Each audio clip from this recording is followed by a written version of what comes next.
Fortune Podcast, From Pain and Prison to Purpose, Episode 14. I am Fortune Reigns, and this is Fortune. Segment 1. When the support runs out. There is a window when you first come home or when you first commit to a significant life change. There is often a window of external support. Family members who were waiting for your return extend themselves. Programs provide resources and structure. Communities rally around the narrative of redemption. People who care about you show up with energy and encouragement and a willingness to help that feels like it will last. It does not last. Not because those people stop caring, but because life continues for everyone simultaneously. The family members who showed up have their own burdens to carry. The programs have timelines and caseloads and funding cycles.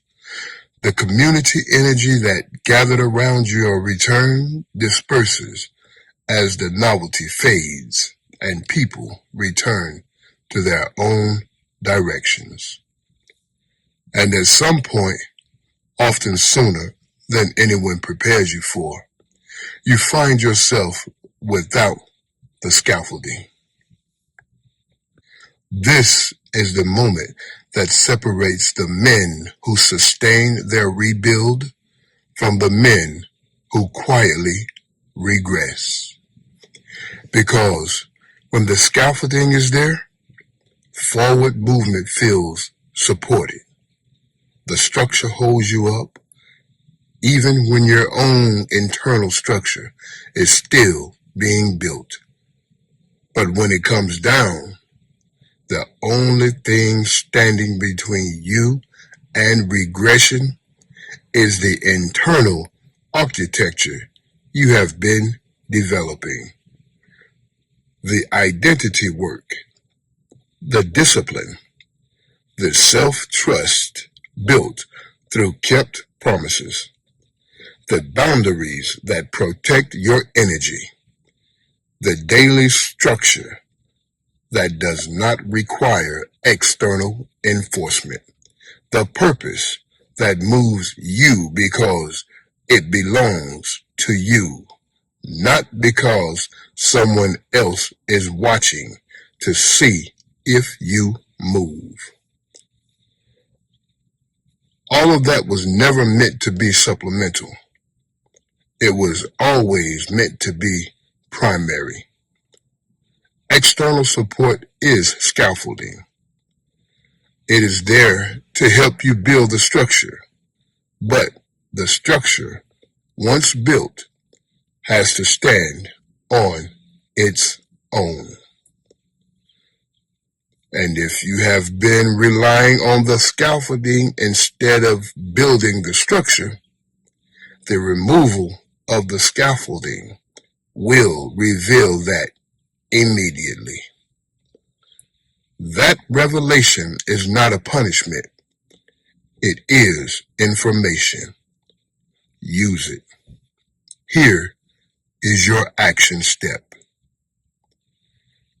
Identify one area in your current stability that is dependent on external support rather than internal structure. A relationship that is holding you accountable in a way that you have not yet learned to hold yourself.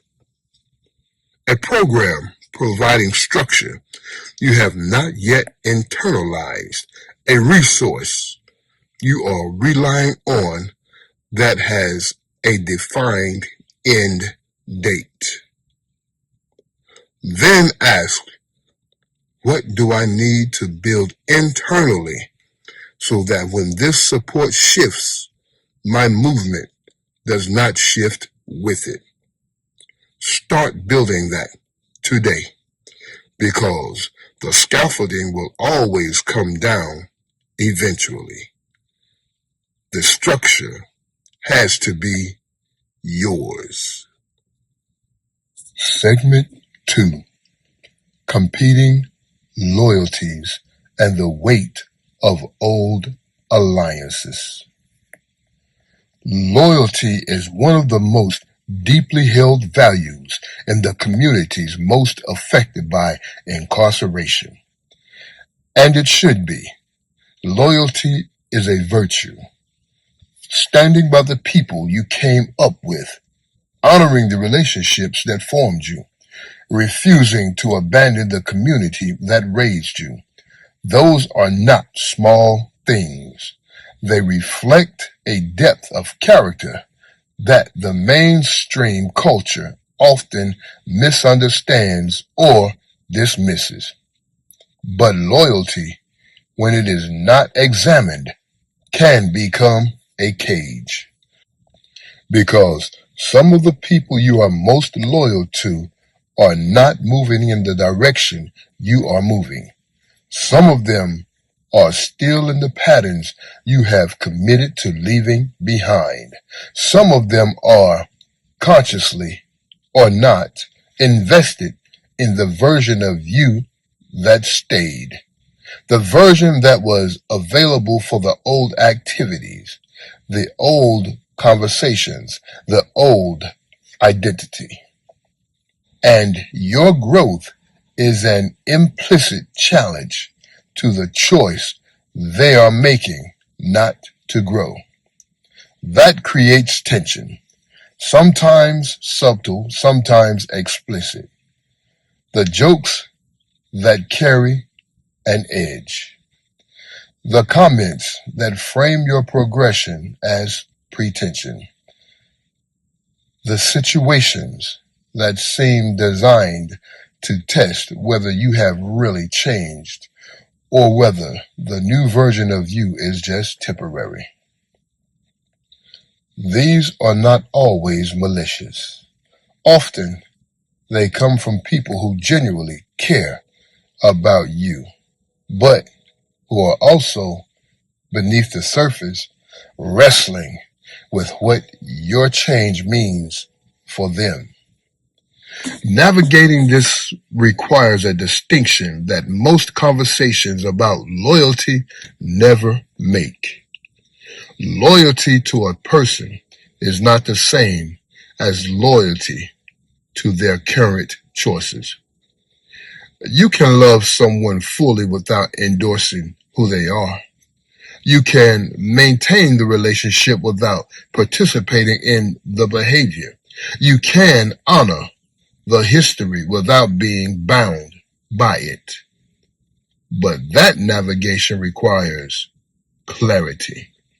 Clear limits on what you will and will not participate in. Clear communication, not with speeches or lectures, but with consistent behavior that demonstrates who you are now, without apology and without distance that feels like abandonment. The hardest version of this is when the loyalty in question is to family. When the people pulling against your direction are the people you are most responsible to and most connected to. There is no easy answer to that. But the clearest truth is this: the most loyal thing you can do for the people you love is to become the version of yourself that can actually help them. That requires protecting your direction even when the people you love are pulling against it. Here is your action step. Identify one relationship where loyalty and growth are currently in tension. You do not have to resolve it today, but name it clearly. Write down what loyalty to that person looks like and what loyalty to your direction looks like. Then ask, is there a way to honor both without sacrificing either? Often there is, but you cannot find it if you have not named the tension. Name it, then navigate it with both love and clarity. Segment 3. Building something that outlasts you. At some point in the rebuilding process, the focus has to shift. Early on, the work is necessarily about you, stabilizing your identity, building your structure, repairing what was damaged, developing the discipline and the clarity and the self-trust that make forward movement possible. That work is foundational, and it is not selfish. You cannot pour from an empty vessel. You cannot guide someone else through terrain you have not yet navigated yourself. But there comes a point where the continued focus of self-development without a corresponding outward direction begins to narrow rather than expand your capacity. Because the deepest fulfillment available to a human being is not the achievement of personal success. It is the contribution of something that matters beyond yourself. Building something that outlasts you. For men who have come through incarceration, this is not an abstract concept. It is an urgent one, because the communities most affected by mass incarceration are also the communities most in need of what men who have survived it and rebuilt from can provide. Leadership, mentorship, advocacy, organizations, businesses that employ and develop people who have been written off, programs that offer what the system refuses to, stories that change the narrative, families that break the cycle, children who grow up with a father who chose differently and whose choice becomes their inheritance. All of that is legacy, and all of it begins with the decision to build something larger than your own survival. You do not have to have it all figured out to begin. Legacy is not a single grand gesture. It is the accumulated weight of daily choices made with someone other than yourself in mind. Every time you show up consistently in your child's life, that is legacy. Every time you offer your experience as guidance to someone coming behind you, that is legacy. Every time you build something in your community that did not exist before you decided to create it, that is legacy. The question is not whether you are capable of leaving something behind. The question is whether you are intentional enough about your daily choices to make sure that what you leave behind is worth finding. Here is your action step. Write down one thing you want to exist in the world, in your family, or in your community that does not yet fully exist because of your presence and contribution. It does not have to be large. It has to be real. Then identify one action you can take this week that moves toward making that real thing. Because legacy is not built in a single moment. It is built in this one, and the next one, and the one after that. Start building now. Segment 4. The discipline of learning and why it never stops. The men who build the most sustainable lives after incarceration are not necessarily the most talented. They are the most committed to continuing to learn. Learning is one of the most powerful equalizers available to a man who enters the rebuilding process without formal credentials, without institutional access, and without the professional networks that most pathways to success assume you already have. Because knowledge applied consistently closes gaps that circumstances created. And the access to knowledge has never been more available than it is right now. Books, podcasts, online courses, communities of practice, mentors who share their frameworks publicly. Research that used to require institutional access now available at no cost.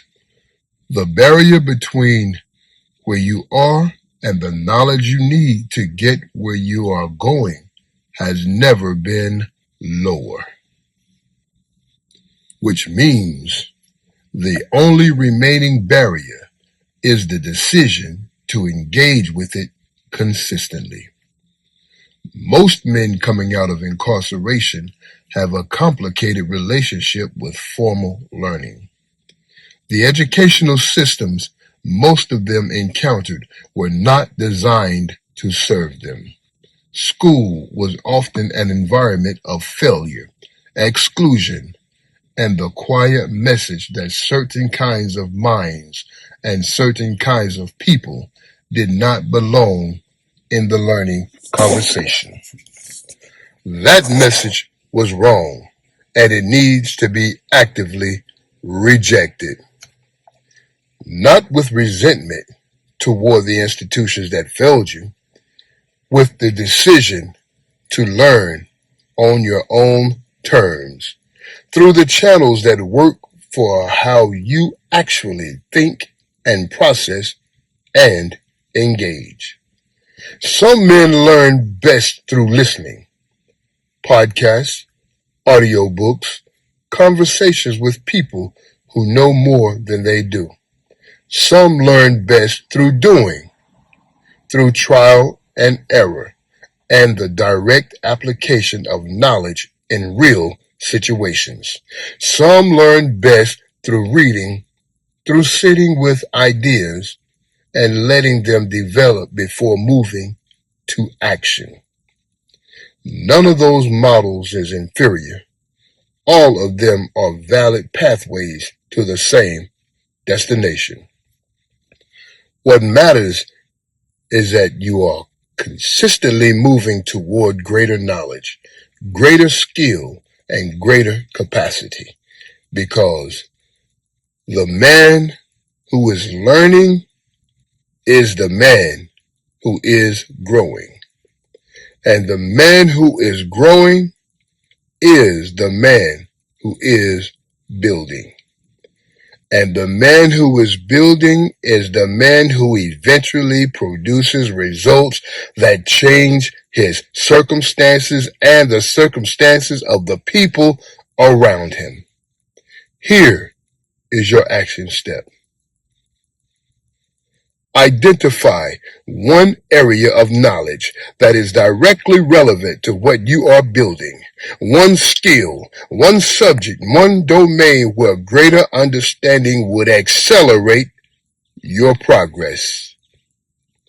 Then choose one resource, one book, one podcast series, one course, one conversation, and engage with it for a minimum of 20 minutes every day for the next 2 weeks.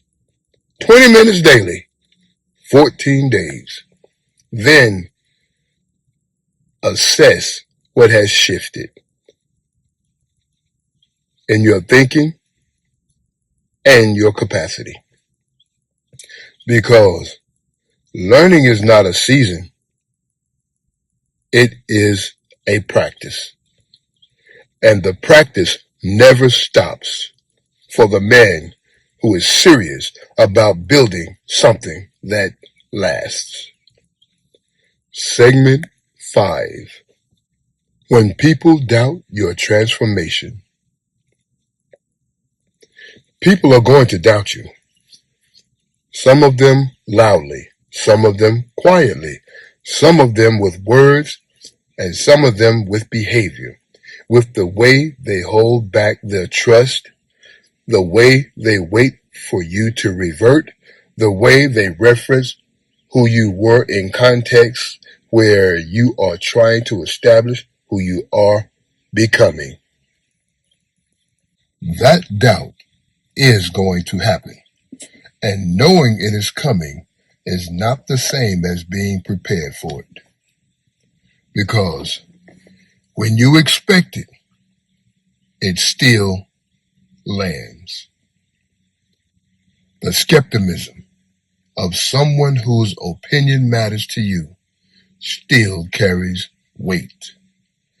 The reminder of who you were, delivered at the moment you are working hardest to be someone different, still stings. So let us talk about how to handle it in a way that serves your direction rather than derailing it. First, recognize that most doubt is not malicious. It is historical.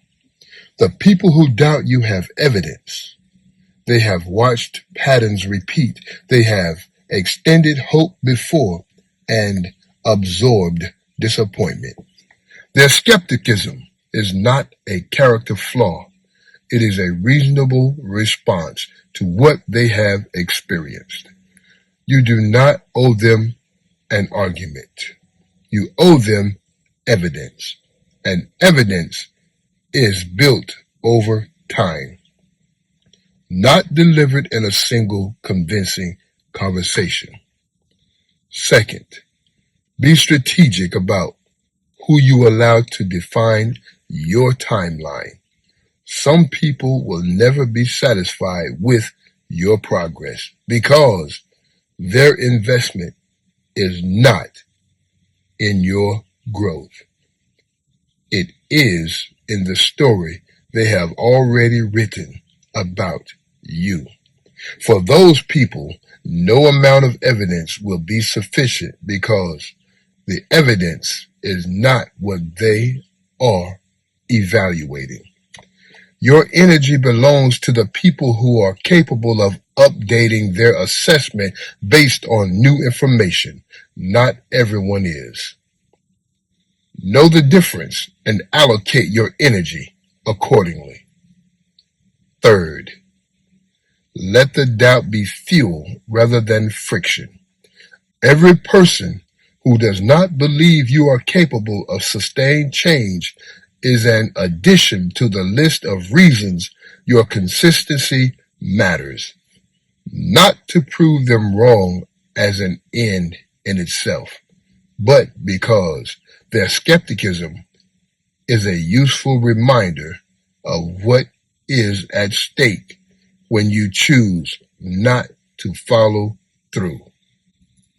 The most powerful response to doubt is never a defense. It is a life that makes the doubt irrelevant. Build that life. Now hear this. If you are navigating the weight of external skepticism while trying to build something real and need a space where your transformation is taken seriously and supported with direct guidance, visit solomongraves.com to book a one-on-one session. We do this work together. Here is your action step. Identify one person whose doubt has been affecting your momentum. Not to confront them, to name the impact clearly so you can stop absorbing it unconsciously. Then redirect the energy you have been spending on that doubt toward one concrete action that builds the evidence they said you could not produce. Because the answer to doubt is never a speech. It is always a result. Segment 6. This is the work, and the work is worth it. Let us be honest with each other for a moment. This work is hard. Not the kind of hard that comes from a bad day or an uncomfortable conversation or a task that requires more effort than you anticipated. The deep kind of hard, the kind that requires you to look at yourself without the protection of excuses and see clearly both where you have been and where you are capable of going. The kind that requires you to hold the tension between the person you were and the person you are choosing to become, without collapsing into the former or pretending the latter has already fully arrived. The kind that asks you to show up consistently in the absence of applause, to keep promises to yourself when no one is watching, to release weight you have been carrying for years and replace it with direction, to forgive what deserves to be forgiven and build what deserves to be built. That is not easy work. Anyone who tells you transformation is simple has not done it at the depth you are doing it. But here is what is also true. It is worth it. Not the same distance, theoretical, future state way. In the immediate, practical, daily way of a man who is no longer living reactively, who has a direction and moves in it, who has a standard and holds it, who has a purpose and builds toward it. That daily experience of living intentionally, of being the author of your choices rather than the product of your circumstances, is its own reward. It does not wait for the destination to deliver its value. It delivers it in the doing. Every day you live by your standard rather than your default, you are already experiencing the benefit of the work. Every relationship you repair, every boundary you hold, every action step you execute, every quiet morning you invest in your inner life. Every moment you direct your anger toward purpose. Every decision you make with your legacy in mind, rather than just your immediate comfort. All of it is the reward arriving in real time. You do not have to wait until you have arrived to experience what it feels like to be moving. You are moving right now. And that movement is the work, and the work is the point. Here is your closing action step for episode 14. Write down one way your daily experience of living has already improved as a direct result of the work you have been doing across this series. Not a future projection, a present reality. Something that is already different, already better, already evidence that the work is working. Hold that evidence. Return to it on the days when the distance remaining looks larger than the progress already made, because the proof that is worth it is already in your possession. From pain and prison to purpose. Keep moving. I am Fortune Reigns, and this has been Fortune.